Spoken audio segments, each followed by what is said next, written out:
Gravy பண்ண போகிறேன்.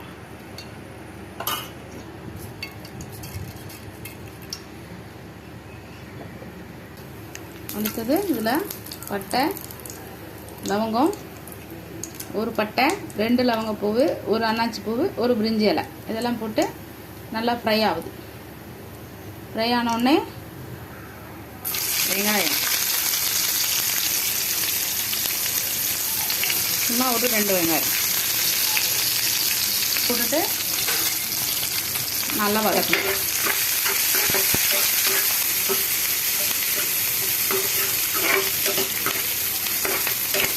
நம்ம என்னதான் சிக்கன் மட்டன் எல்லாம் செஞ்சாலும் பார்த்து பார்த்து செய்கிறோம். ஆனால் நம்ம அம்மா செய்கிற மாதிரி வராது. நம்ம அம்மா, மாமியார், நம்ம பாட்டி அவங்களாம் செஞ்ச மாதிரி வராது. ஏன்னு கேட்டால் அவங்க எல்லாம் கையிலேயே ஆட்டி ஆட்டி செஞ்சாங்க. நம்ம எல்லாம் சுவிட்ச் போட்டால் வருது. சுவிட்ச் போட்டு ஆன் பண்ணி சூடு பண்ணி செய்கிறோம்.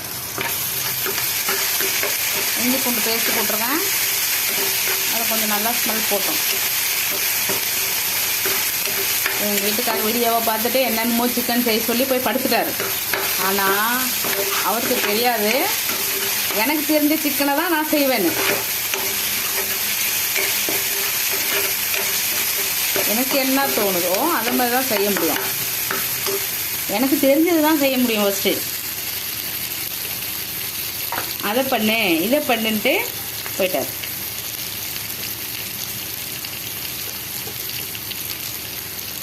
இஞ்சி பூண்டு பேஸ்ட் போட்டாச்சு.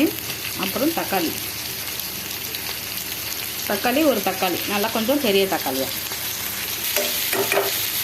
அடுத்தவங்க செஞ்சதை நம்ம செய்கிறதுக்கு முன்னாடி ஒரு வாட்டி ட்ரை பண்ணி பார்த்துட்டு அதுக்கப்புறம் வீடியோ எடுத்து செஞ்சு போடணும். ஏன்னா அது ஃபஸ்ட்டு நல்லாயிருக்கா நல்லா இல்லையா நாம் ஃபஸ்ட்டு சாப்பிட்டு டேஸ்ட் பண்ணி பார்க்கணும். அதை விட்டுட்டு அடுத்தவங்க செஞ்சாங்கன்னு நாமளும் டைரெக்டாக செஞ்சு அது நல்லா இல்லாமல் போயிடுச்சுன்னு வச்சுக்கோங்க, நம்மளுக்கும் மனசு கஷ்டம், பார்க்குறவங்களுக்கும் மனசு கஷ்டம். மஞ்சத்தூள் அப்புறம் பின்னாடி கழுவி ஊற்றினாங்க, அதுவும் கஷ்டம் இல்லையா? அதனால் எது இருந்தாலும் ஒரு தடவை 2 தடவை நம்ம செஞ்சு பார்த்துட்டு அதுக்கப்புறம் அடுத்தவங்களுக்கு செஞ்சு வீடியோ போடலாம். அதனால் இது நான் எப்பயும் ரெகுலராக செய்கிறது. அதனால எனக்கு பயம் கிடையாது. இல்லையே வேக வைக்கிறாங்க, அதே மாதிரி செய்யறது தான். எப்படி செய்ய முடியும்? அதுதான் தலைவரை நீ மண்ணு சொல்லு, நான் மண் செய்கிறேன்னு கம்முன்னு இருக்கேன்.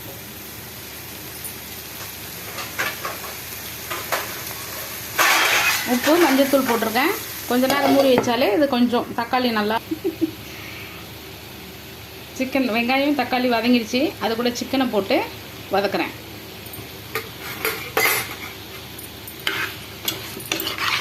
பாருங்க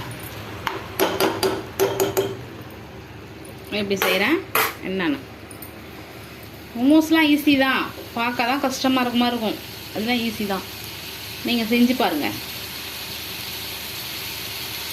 என் பையன் ஒரு சிக்கன் செய்வான். அது வெங்காயம் தக்காளி அது எதுவும் போட மாட்டான். வெறும் சிக்கனை சின்ன பீஸாக கட் பண்ணி மஞ்சத்தூள், நம்ம வீட்டு மிளகா பொடி, உப்பு இதை போட்டு மிக்ஸ் பண்ணி வச்சுருவான். கொஞ்சோண்டு தான் ஆயில் ஊற்றுவான். அதில் இந்த கறியை போட்டு கிண்டிகிட்டே இருந்தால் வெந்துடும். கொஞ்சம் நல்லா சூப்பராக இருக்கும். அது ஒரு நாளைக்கு நான் செஞ்சு காமிக்கிறேன் பாருங்கள். அது வீட்டில் இருக்க பிள்ளைங்க இதில் வெங்காயம் போடுற தக்காளி போடுற இது நல்லா இல்லை இவ்வளோ பெருசாக இருக்குதுலாம் சொல்லுவாங்க இல்லையா? அதுமாதிரி நீங்கள் செஞ்சு கொடுத்தீங்கன்னா சாப்பிடாத பிள்ளைங்க கூட சாப்பிடும். சின்னதாகவும் நல்லாவும் இருக்கும். அதை நான் செஞ்சு காமிக்கிறேன் பாருங்கள். அதுக்கு பேர்லாம் தெரியாது, நாங்களே செஞ்சுட்டோம் பாருங்கள். கொஞ்சோண்டு சிக்கன் மசாலா, அப்புறம் நம்மளுக்கு எவ்வளோ காரம் வேணுமோ அந்தளவு மிளகாத்தூள். நாங்கள் கொஞ்சம் காரமாக தான் எப்பயும் சாப்பிடுவோம். இது நாங்கள் வீட்டில் அரைக்கிற மிளகாத்தூள் தான். எங்கள் மாமியார் எனக்கு சொல்லிக் கொடுத்தது, எங்கள் அம்மாவுக்கு அவங்க மாமியார் சொல்லிக் கொடுத்தது, எங்கள் மாமியாருக்கு அவங்க மாமியார் சொல்லிக் கொடுத்தது அதே ரெசிபி தான். அவங்கவுங்க வீட்டிலன்னு ஒரு டேஸ்ட் இருக்கும் இல்லையா? அதே மிளகா பொடி தான், வேறு ஒன்றும் கிடையாது. அது என்ன இது என்னன்னு கேட்காதீங்க. என் பையன் என்னவே வீடியோ எடுக்க சொல்லிட்டு போயிட்டான். நான் ஊருக்கு போயிட்டா நீ எப்படி எடுப்ப, அதனால் இப்போ ட்ரைனிங் எடு. அதனால தான் ஆடி வருது வீடியோ. ஒரு கையில் வீடியோ வச்சுட்டு ஃபோனை வச்சுட்டு ஒரு கையில் கிண்டுறது கஷ்டமாக இருக்கும். இருந்தாலும் நம்மளால் முடியும், முடியாதுன்னு எது கிடையாது. அதனால் நானும் ட்ரை பண்ணுறேன். இது கொஞ்சம் நேரம் இது பண்ணட்டும். நான் முந்திரி கொஞ்சம் அரைச்சி வச்சுருக்கேன். அது போட்டால் கொஞ்சம் திக்னஸ் வரும். முந்திரி இருந்தால் முந்திரி போடுங்க, அப்படி இல்லையா நம்ம அம்மா போட்ட மாதிரி பொட்டுக்கடலை அரைச்சி ஊற்ற வேண்டிதான். எங்கள் வீட்டில் பொட்டுக்கடலை ஊற்றினா சாப்பிட மாட்டேங்கிறாங்க. அதனால் முந்திரி முக்காக இருக்கும் பார்த்தீங்களா. குழம்புக்கு ஊற்றுறதுனே ஹோட்டலில் ஊற்றுறதுனே இருக்கும்.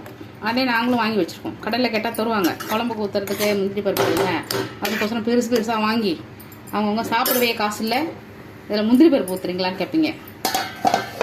மூடி வச்சு கொஞ்சம் நேரம் வேகட்டும்.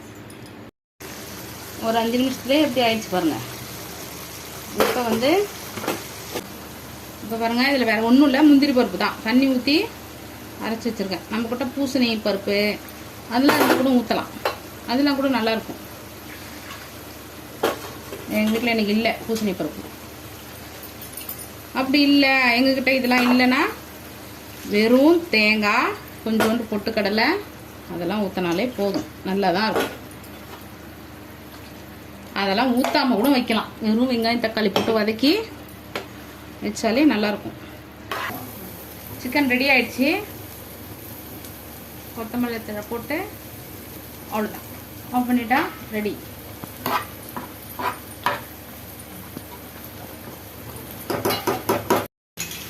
பாருங்க, சிக்கன் கிரேவி ரெடி. வாங்க சாப்பிடலாம்.